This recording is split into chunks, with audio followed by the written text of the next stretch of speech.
Queridos irmãos e irmãs, celebramos hoje o 12º domingo do tempo comum e uma coisa que chama a nossa atenção neste domingo é como a palavra de Deus acompanha a nossa vida, a nossa existência.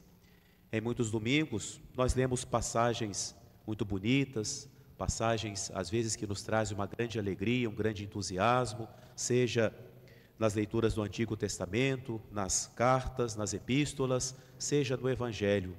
Mas na nossa vida também passamos por momentos difíceis e por isso a palavra de Deus também sempre retrata esses momentos, para que assim, nos momentos de alegria, nós possamos encontrar na palavra de Deus aquilo que nos impulsiona, mas também nos momentos difíceis nós encontramos, talvez mais ainda, na palavra de Deus, a força, a direção nesses momentos. Hoje, na primeira leitura, nessa passagem do profeta Isaías, o profeta fala das perseguições. E aqui nas perseguições, todas aquelas contrariedades que tentam atrapalhar, impedir que nós vivamos a nossa fé.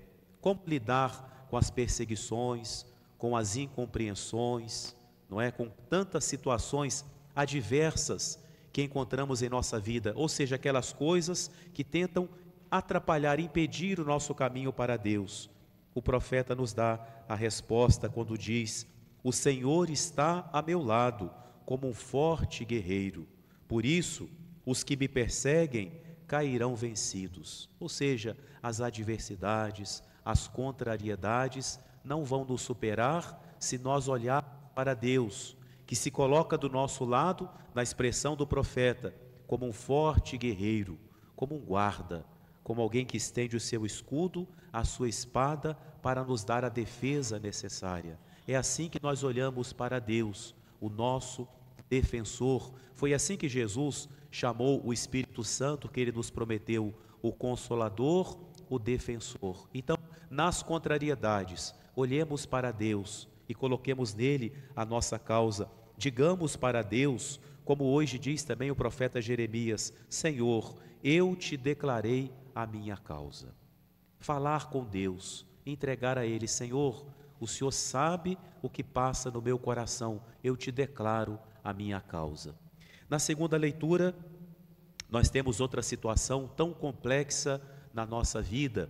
São Paulo, na sua teologia profunda, nos fala sobre o mistério do pecado e o mistério da morte, e nos lembra que a morte não era algo querido por Deus, algo que estava diretamente nos planos de Deus, mas que ela veio como consequência do pecado de nossos primeiros pais e dos pecados da humanidade. Então a morte vem como algo merecido pelo ser humano, pelas suas escolhas. Mas aí, mais uma vez, a esperança que se acende em nossa vida, na palavra de São Paulo: a morte não tem a última palavra, porque ele diz: se por um lado a morte vem como algo merecido, por outro lado, o dom gratuito concedido através de Jesus Cristo se derrama em nós com abundância. Se a morte é algo doloroso, é algo tão difícil, o dom gratuito de Cristo é maior do que isso. O que é esse dom gratuito de Cristo? Eu sou a ressurreição e a vida. O que é esse dom gratuito de Cristo? Vinde a mim, vós todos que sofreis, eu vos darei alívio, eu vos darei consolo, não é? Ou seja, o caminho da fé e da esperança nos leva para olhar para Jesus Cristo e encontrar nele a força para continuarmos. E no Evangelho, onde Jesus hoje nos fala das dificuldades que os cristãos vão encontrar, nós sabemos que quando São Mateus escreveu o seu Evangelho, os cristãos já eram perseguidos. Em Roma já havia a perseguição de Nero, uma perseguição violenta contra os cristãos. Em toda a região da Judéia, da Galiléia, os cristãos começaram a se dispersar por causa das perseguições. Então, nesse momento, São Mateus registra aquilo que Jesus já tinha falado, né? Que não era para terem medo, e que Jesus não queria que os cristãos ficassem fechados nas catacumbas, ficassem fechados no cenáculo, ou seja, que os cristãos ficassem fechados, dominados pelo medo.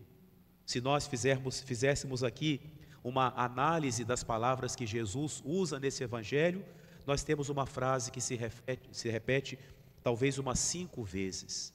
E qual é a frase de Jesus? Não tenhais medo, não tenhais medo. Repete várias vezes. Vocês estão fechados pela perseguição? Não tenhais medo. Vocês estão seguros diante do que pode vir? Não tenham medo. E Jesus nos dá os motivos para que nós não tenhamos medo. Ele usa 2 comparações.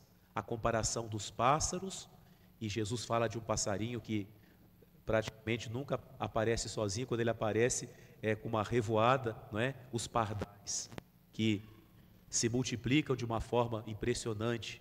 Então, imagine que alguém resolvesse vender pardal. Quanto que vale um pardal? Não vai nem se comparar com o preço de um canarinho, de um trinca-ferro, né? De um coleirinho que canta, que vai a campeonatos. Não, pardal não vale quase nada.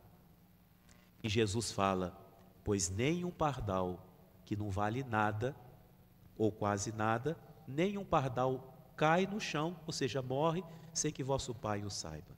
Deus é nosso Pai e é Senhor da criação. Depois outra comparação, ainda mais próxima de nós. Jesus fala, com relação a vocês, até os cabelos da vossa cabeça estão todos contados.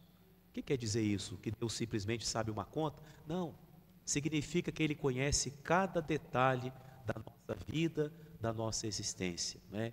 Porque imagina, alguém resolvesse contar os fios de cabelo. Claro que alguns é mais fácil de contar do que outros, não é? Mas se alguém quisesse ter esse trabalho, pois Deus fala, pois eu conto os fios de cabelo de vossa cabeça, eu sei cada detalhe da vida de vocês, nada escapa ao meu olhar, nada escapa ao meu conhecimento. E por isso que Jesus fala, não tenhais medo, né? O cristão não deve viver do medo.